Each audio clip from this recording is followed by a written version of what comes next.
제 16장.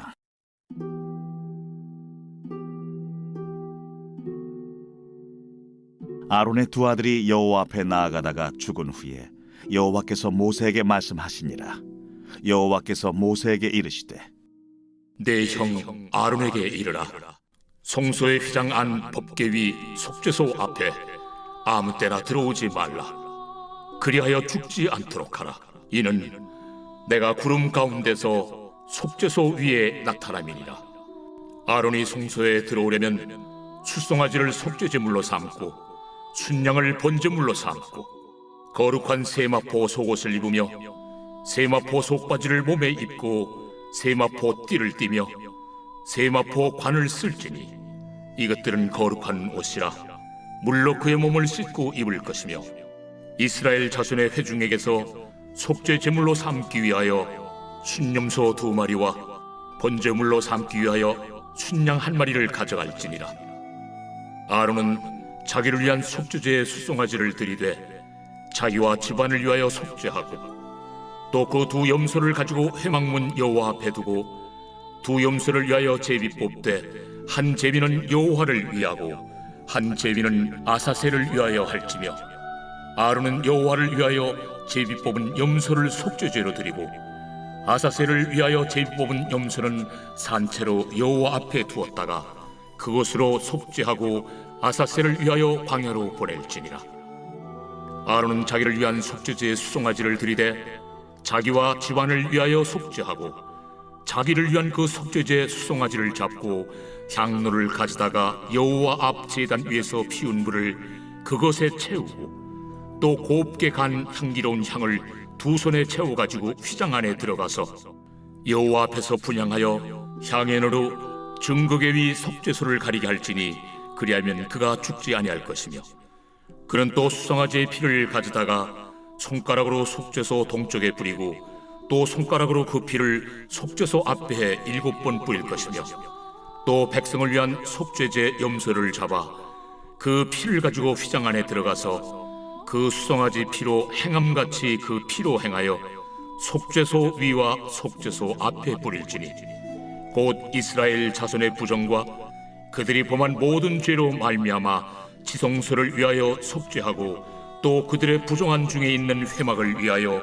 그같이 할 것이요 그가 지성소에 속죄하러 들어가서 자기와 그의 집안과 이스라엘 온 회중을 위하여 속죄하고 나오기까지는 누구든지 회막에 있지 못할 것이며 그는 여호와 앞 제단으로 나와서 그것을 위하여 속죄할지니 곧 그 수송아지의 피와 염소의 피를 가져다가 제단 귀퉁이 뿔들에 바르고 또 손가락으로 그 피를 그 위에 7번 뿌려 이스라엘 자손의 부정에서 제단을 성결하게 할 것이요 그 지성소와 회막과 제단을 위하여 속죄하기를 마친 후에 살아있는 염소를 들이되 아론은 그의 2 손으로 살아있는 염소의 머리에 안수하여 이스라엘 자손의 모든 불의와 그 범한 모든 죄를 아뢰고 그 죄를 염소의 머리에 두어 미리 정한 사람에게 맡겨 광야로 보낼지니 염소가 그들의 모든 불의를 지고 접근하기 어려운 땅에 이르거든 그는 그 염소를 광야에 놓을지니라.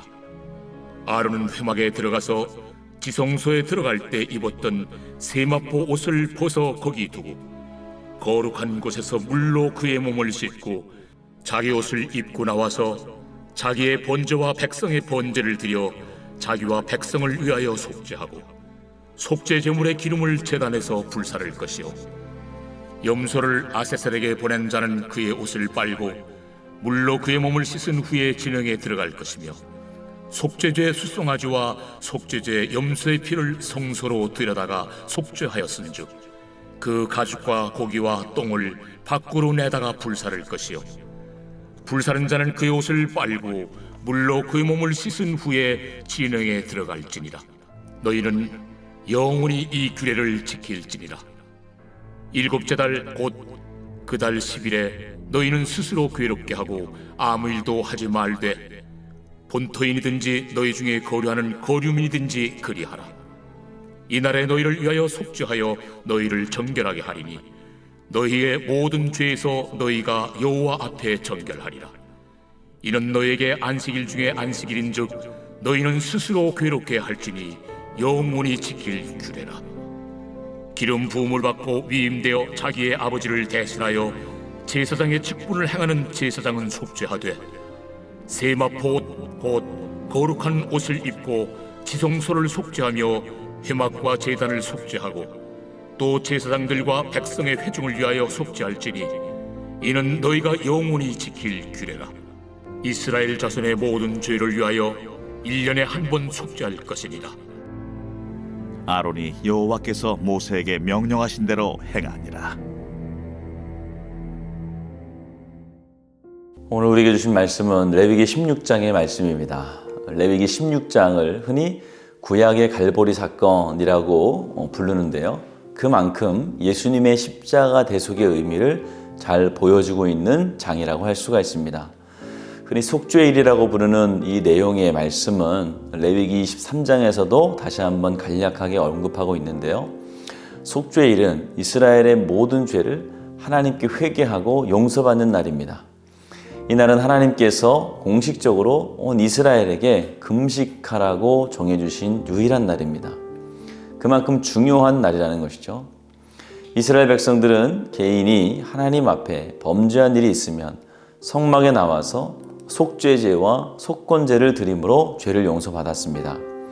그런데 차츰 시간이 지나면서 이러한 의식도 형식적으로 변할 수 있는 위험이 드러나게 되는 것이죠.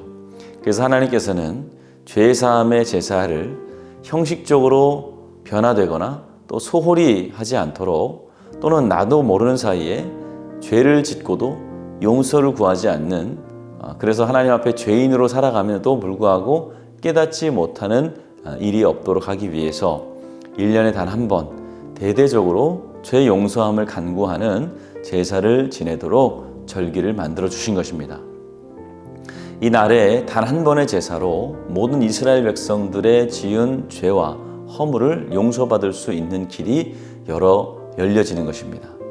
이러한 속죄일은 예수 그리스도께서 십자가상에서 인간의 모든 죄를 단번에 그리고 완전히 영원히 속죄하신 것에 대한 그림자가 됩니다. 속죄일에 대제사장인 아론은 먼저 자신의 죄를 위한 희생 제물을 가지고 지성소 안에 있는 속죄제로 나아갑니다. 비록 속죄일이 백성들의 죄를 용서받는 날이지만 그 예식을 집례하며 하나님과 백성 사이에 중재자 역할을 감당하는 아론 역시 죄인이기 때문에 자신의 죄를 먼저 용서받아야 되는 필요가 있었던 것입니다. 이처럼 하나님 앞에 중재자로서의 역할을 감당했던 아론 역시 불완전한 존재였고 완전한 중재자의 역할을 감당하기에는 부족함이 있었습니다. 그래서 하나님께서는 이 문제를 해결하기 위해서 완전한 중재자이신 예수님을 이 땅에 보내주셨던 것입니다. 이렇게 대제사장이 하나님 앞에 속죄의 제사를 드려 정결케 된 후에는 본격적으로 온 백성을 위한 죄 용서함의 제사를 드리게 됩니다. 7절과 8절 말씀을 보면 또 그 두 염소를 가지고 회막문 여호와 앞에 두고 두 염소를 위하여 제비 뽑되 한 제비는 여호와를 위하고 한 제비는 아사셀을 위하여 할지며 라고 기록되어 있습니다.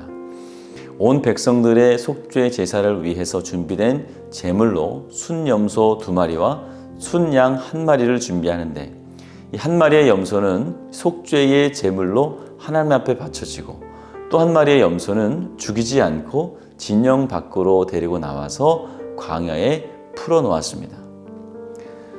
이 염소를 아사셀이라고 불렀는데, 염소를 광야에 자유롭게 풀어놓음으로써 이스라엘 백성들이 죄에서 완전히 자유롭게 되었다는 것을 상징하게 됩니다.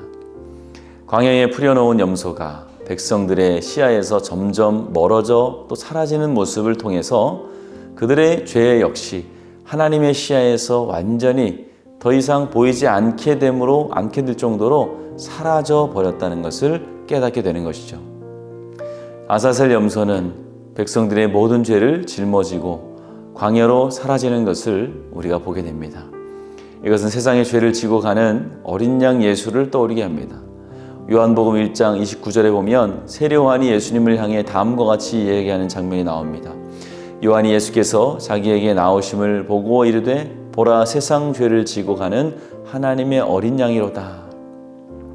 백성의 모든 죄를 짊어지고 광야로 가는 염소는 장차 온 세상의 죄를 지고 십자가를 지신 예수님을 예표하는 것입니다. 하나의 희생제물이 죽음으로 죄의 용서를 받고 하나의 희생제물이 광야로 나아감으로 죄에서 자유함을 얻게 되는 것이죠. 이처럼 우리도 예수님의 대속의 은혜로 죄의 사함과 함께 죄에서 자유를 얻게 되었습니다. 히브리서 10장 10절에 보면 이에 대해서 다음과 같이 선포합니다. 예수 그리스도의 몸을 단번에 들이심으로 말미암아 우리가 거룩함을 얻었노라. 또한 로마서 6장 10절에서도 그가 죽으심은 죄에 대하여 단번에 죽으심이요 그가 살아나심은 하나님께 대하여 살아 계심이니 라고 선포를 합니다.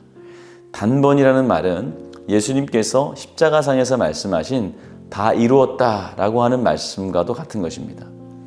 이것이 복음의 핵심이고 속죄일 규례에 나타내시고자 하시는 하나님의 뜻인 것입니다. 이 사실을 우리가 믿고 예수님의 은혜를 의지할 때 우리는 죄인이지만 용서받은 죄인이요 의롭다 여기심을 받은 죄인으로 설 수 있습니다. 이런 자들이 누리는 것이 죄로부터의 참된 자유와 평안이 되는 것이죠. 예수님의 은혜 가운데 그분의 공로를 의지함으로 하나님이 주신 참된 자유와 평안을 누릴 수 있는 저와 여러분들 되시기를 주님의 이름으로 축원합니다. 오늘 화요일입니다. 우리 교회를 위해서 함께 기도해 주시기 바랍니다. 교회의 부흥과 영적인 회복을 위해서 이 땅의 교회가 복음으로 돌아갈 수 있도록 또 선교와 전도의 문이 활짝 열리게 해달라고 오지명 장로님과 조봉옥 장로님 폐염증을 사라지게 해달라고 기도해 주시기 바랍니다. 기도하겠습니다. 좋으신 아버지 하나님 은혜와 사랑 감사합니다. 오늘도 주의 보혈의 공로와 또 우리를 죄에서 자유케 하신 그 은혜를 다시 한번 깨닫습니다. 아사셀을 광야에 내보내는 것을 보면서 죄가 우리의 눈에서 사라짐과 같이 하나님의 눈에서도 우리의 죄를 멀리 하시고 기억지도 않으심을 기억합니다. 하나님 감사하며 다시 한번 주님의 은혜에 기억하는 우리가 되게 하여 주시옵소서. 담임 목사님 사역 가운데 성령의 압수 운행하여 주시고 사역마다 성령님이 하시는 역사가 날마다 나타나게 하여 주시옵소서. 우리 다음 세대 어디에 있든지 믿음의 자리, 기도의 자리, 예배의 자리 떠나지 않게 하여 주시옵소서. 태의문을 위해서 기도하는 성도, 사고로 입원한 성도, 투석과 어지럼증, 디스크와 공황장애, 불면증, 우울증으로 고통받는 성도들 기억하여 주시옵소서. 또한 아버지 하나님 암투병 중에 계신 박재순 권사님, 유은영 권사님, 이영숙 권사님, 오유미 집사님, 박서연 청년, 류경민 청년 주의 손으로 안수하여 주셔서 깨끗이 나음을 얻게 하여 주시옵소서. 우리 연로하신 성도님들 단 한 분도 병들어 누워있지 않게 하시고 주님 만나는 그날까지 걷다가 주님 만날 수 있도록 도와주시옵소서. 예수님의 이름으로 기도하였습니다. 아멘.